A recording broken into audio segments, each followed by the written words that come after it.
And he talks about when he's going to drop drugs into prison. And Mr.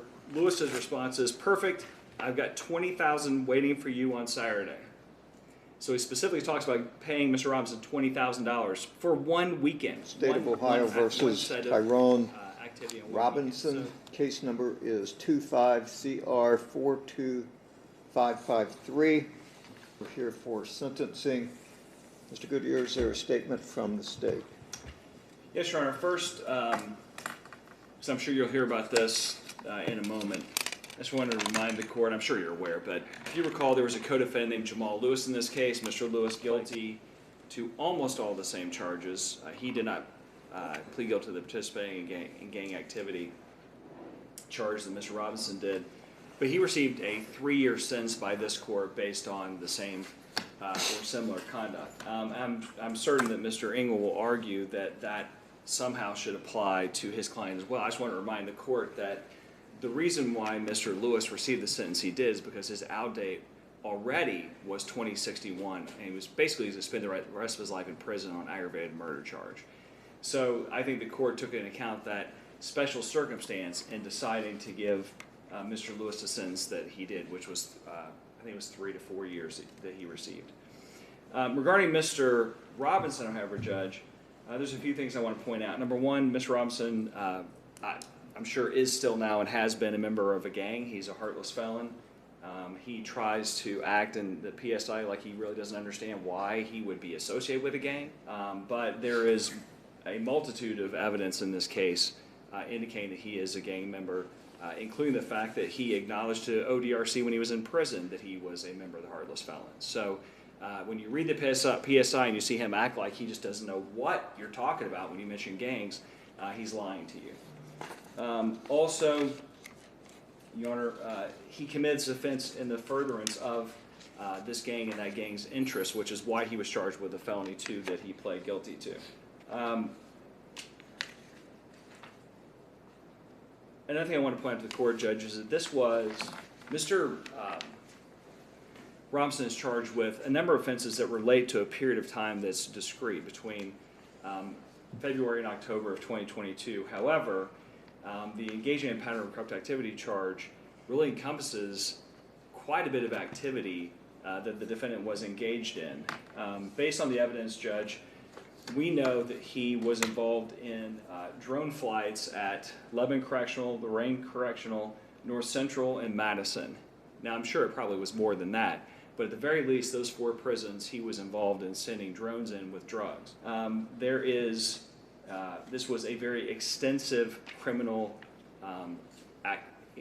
pattern of activity involving a number of different individuals, including Mr. Lewis, including his girlfriend at the time, Ms. Boyer, including Mr. Lewis's girlfriend, Ms. McQueen, who were the 2 other co-defendants. But this was an extensive conspiracy to get drugs into multiple prisons throughout the state of Ohio. In this case, we know for a fact what drugs they were because the drone crashed when Mr. Robinson ran away after he was almost apprehended. And we know that that led to the felony 2 and felony 3 drug charges in this indictment, but he's responsible for the transportation and the conveyance of much more drugs, a much larger weight of drugs into all these prisons over this period of time. Mr.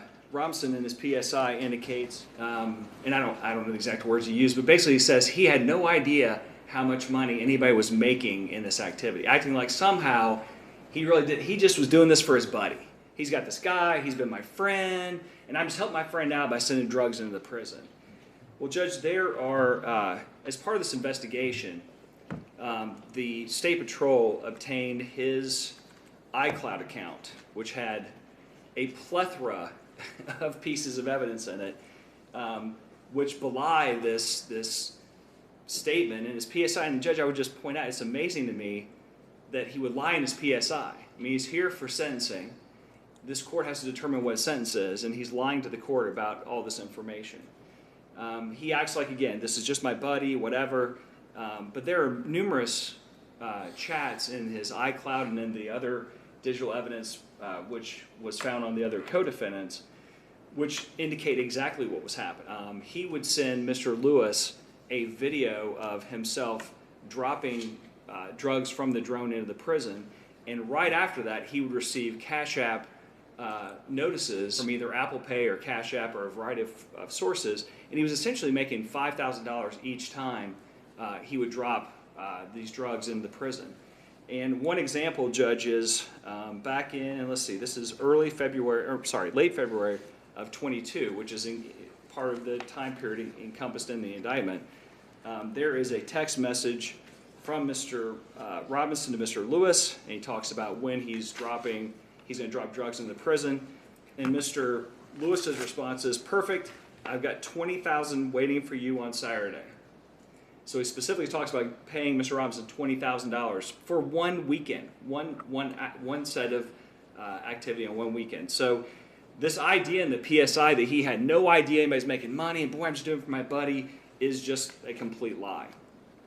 And he was engaged in, from the evidence, he was engaged in dozens, at least dozens, of these drone flights into different prisons, which then required the State Patrol to engage in a very extensive investigation. This investigation took a number of months. Actually, before we started this, I was reviewing a PowerPoint presentation that they put together to present to our office, and that PowerPoint is 135 pages long of information that they collected over this months-long investigation into really Mr. Lewis and Mr. Robinson were the main people that were involved in this. So Judge, he tries his best to downplay his involvement in this, but he was extensively involved, and he created a situation where the State Patrol had to expend substantial resources, a substantial time to investigate his activities and ultimately lead to his indictment. I would also point out, Judge, that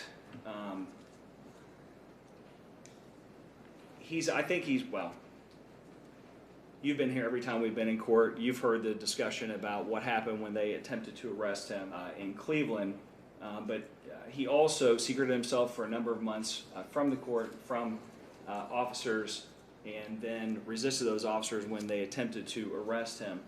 And I think that he has shown throughout the entire process of this case his extensive criminal activity and the reason why he needs to be held accountable with a severe sanction for what he did.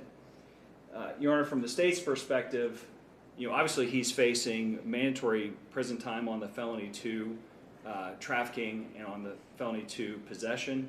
I would also point out, Judge, as we go through this, I think it's counts 2 and 3, which is ag possession of drugs F2 and ag trafficking of drugs F2, and then counts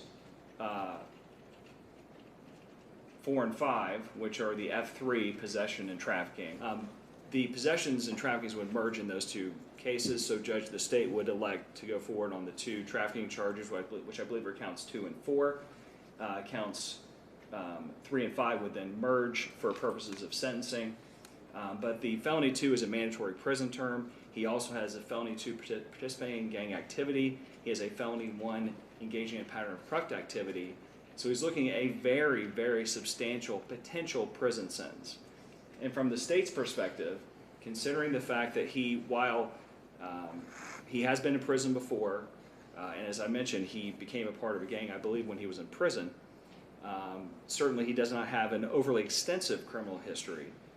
I think that part of that is it just took some time for him to get apprehended in this case. But considering all the factors involved, Judge, the state believes a proper sentence would be 8 to 12 years in prison, and we would ask you to impose that this afternoon. And Investigator Schuler is here as well, and I'm not sure if he has anything else he wants to say, but I want to give him that opportunity. No, Your Honor, I'm good. Okay. So that's what we'd ask, Judge. All right, thank you. Mr. Engel, anything on behalf of Mr. Robinson? Yes, Your Honor. First, before I forget, we have submitted an affidavit of indigency. We'd ask the court to find that the defendant is indigent for purposes of mandatory fines and any additional fines and costs. The court has received some of the letters that were sent. I believe some of his family members would like to address the court if the court would permit that. That's fine. Mr. Robinson's mother, Tanika Harrison,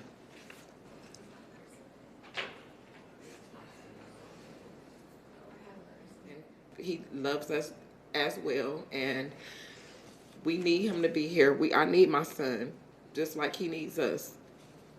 And I'm asking, for your mercy and leniency in sentencing him today, because he's not a monster. Those things that were being said about him are not true.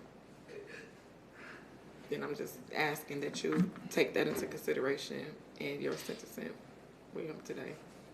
Okay, thank you, ma'am.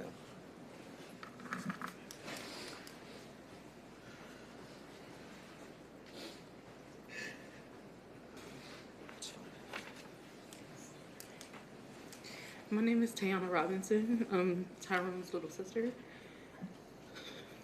I had a car accident when I was 16. I had 18 facial fractures and my hip broke.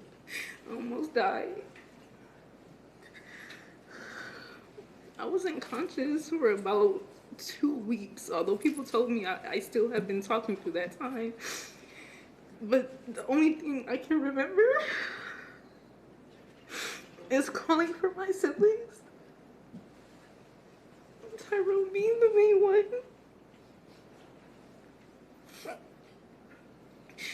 I was told I might not walk for another 6 months at least. He came and visited me a couple times, and I was able to get through my rehab in just a week. About a month and a half or so later, I was walking again. I'm due to have a hip replacement again soon. There's some tissue there if you need them, ma'am.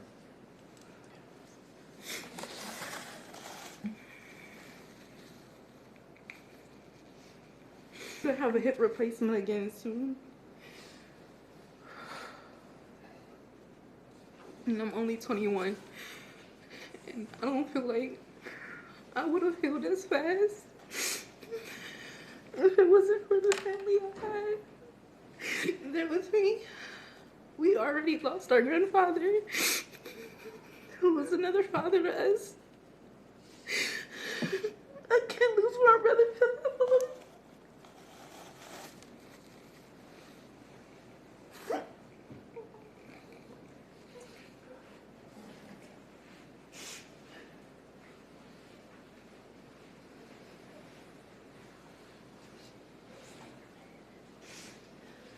My name is Tatiana Johnson. I'm Tyrone's oldest sister. It was really hard to see him come out and change and to hear the charges against him, because I know personally that's not who he is as a person. I don't believe that those represent who he is overall. I know him to be very loving and kind and willing to put out a hand and help me, whatever. The type of person who I don't ask him, he'll come and shovel snow every single week for me without asking, to make sure I don't do it, to come and take my trash out every week. He's a great father and a great person, and I don't think that this is a representation of who he is. I ask that you take those into consideration when thinking about his sentencing today and what he's going to be charged with and how much time he gets. I hope that you can take into consideration that he is more than those horrific charges. Ma'am, you stated that very well, because you didn't say he didn't do these things, you didn't say any of that, but you did reflect the human side and say, you're saying that the charges that he's admitted to committing don't represent who he is as a person, and I understand that. Yeah, that's the side that I don't know of him. I know what is being presented and what you guys have said, but I don't know that. Okay. Thank you. So, Your Honor, there was some discussion early on in this case of a potential sentence in the 6-year range, and as the prosecutor noted, the co-defendant received 3 years, and I acknowledge there were different circumstances for that, but I'm hoping the court would consider something towards the lower range. And I say this not because I have any desire to relitigate what the prosecution said. I don't think we need a trial about whether someone's in a gang or not in a gang, or someone knew about a warrant or didn't know about a warrant, or anything like that. I think there's two really important facts that I hope the court will consider, and really that's what I want to focus on. Number one is Mr. Robinson is here before you having accepted responsibility, and I think that's important. He's not contesting, as Your Honor noted with a family member, he's not contesting the facts here. He's not contesting that he did something wrong. He's accepting responsibility for what he's done, and he understands it's going to include a prison sentence in there, and he's not asking to get out of that in any way, shape, or form. Second thing is, I'm personally touched by the family support that he's got here. It's rare even that we see a defendant show up with even one person to support them. But the fact that he's got a large group of people here supporting him, I think is a testament to the fact that he has a future. And I hope he uses his time in the prison to take classes and get his degree and do whatever he can do to better himself, because this is the type of person who, if you give an opportunity with a lesser prison sentence, with this type of support, is very likely to make something good out of his life after he serves his time. And that would, I think, be the most important thing that we can take away from here. I'm sure he would like to address you as well, Your Honor. All right, thank you. Mr. Robinson, is there anything you'd like to say, sir? Yeah, I know I ain't saying I ain't do these charges. I know I did wrong. This ain't, like she said, this ain't who I am. I've been in prison before. I know I shouldn't be in front of you at all, facing none of these charges, but my last time being in prison, that was 2017. I know how to be on the straight and narrow. I ain't no bad person. I got a lot of small children. I take care of my family. I take care of my kids, spend time with my family. I ain't no hard criminal or no crazy gang member like he trying to make me sound like I am. Like, that's not who I am at all. When these charges came about, I addressed that I am guilty. I just ask that you be lenient on me. You know, I'm sorry that I even got to be in front of you. You know, this won't happen again. I ain't somebody that just always committing crimes or keep committing crimes. He try to make it like it's just that I just haven't got caught. No, it's just that I'm not a criminal. I don't just, it's not who I am. My time is spent on my family and taking care of what I got to take care of in my household. I'm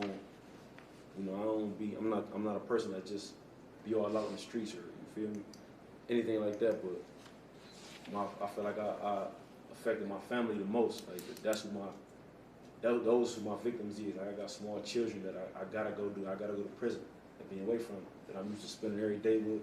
I take my kids to school every day. I spend time with my grandmother after my grandfather had died. I ain't no bad person. The charges don't reflect me as a person, who I am as a man.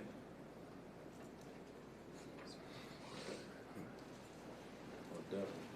I know my mother definitely was disappointed that I even had any of these charges, because she never expect me to be involved in nothing got to do with anything like this. Like, I ain't never had no drug charges or doing anything like that. That ain't who she know me to be, you know. So I'm sorry to my mother too, and my father. Like, my family don't deserve to even have to be here and see me getting sentenced to prison, or you feel me, them seeing me going against these charges or anything like this. So I definitely want to just say I'm sorry to my family for having to bring anybody out here, or anybody even having to deal with this and see, this proceeding today. So I definitely ask that you be lenient on me and show me some mercy. You won't see me again. Okay, thank you, sir.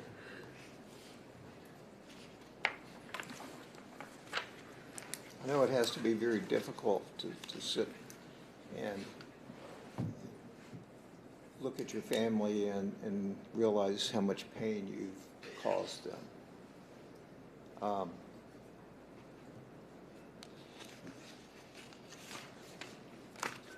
I've taken into consideration the statements that have been made here today, the letters that have been written that I identified earlier, the pre-sentence investigation,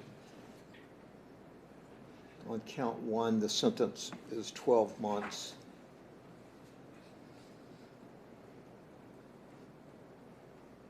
On count two, the sentence is 6 years. On count three,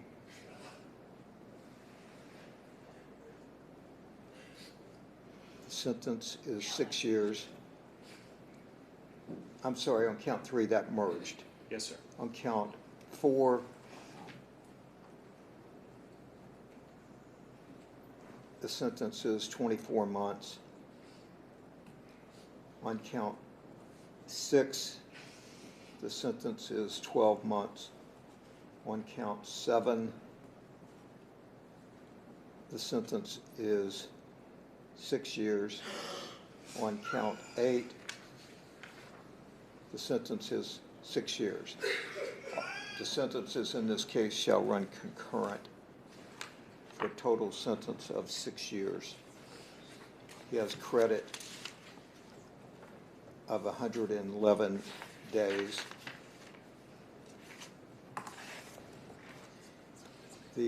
Now I've run these 6 to 9, meaning it's a requirement that I set a range as opposed to a specific sentence, and that's intended to ensure that people work hard to rehabilitate themselves while they're in prison, and that they don't continue to cause problems while they're in prison.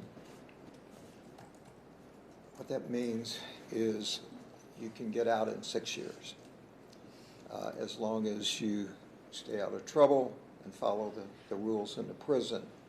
Also, if you work toward rehabilitation, take as far as classes, that has a double benefit. It helps prepare you a little more when you're out. If the Department of Corrections chooses to extend your sentence based on your conduct in the prison and the other things I've just described, they could increase it by 6 months at a time, a year at a time, all the way up to 3 years. So that is how you avoid staying in for 9 years and getting out in 6 years, basically. I'll waive the fines and costs based on the affidavit of indigencies that has been submitted to the court. Other than appellate rights, is there anything that I need to address that I haven't addressed, Mr. Goodyear? Judge, there is a $70 fee for the cost of drug testing in this case. I'll waive that. So you waive the mandatory fine, waive the drug testing, and the costs and fees. Okay. Yes. All right, that's all. Judge, I'm sorry, did you mention jail time credit? Yes, 111 days. Okay, thank you. Yes.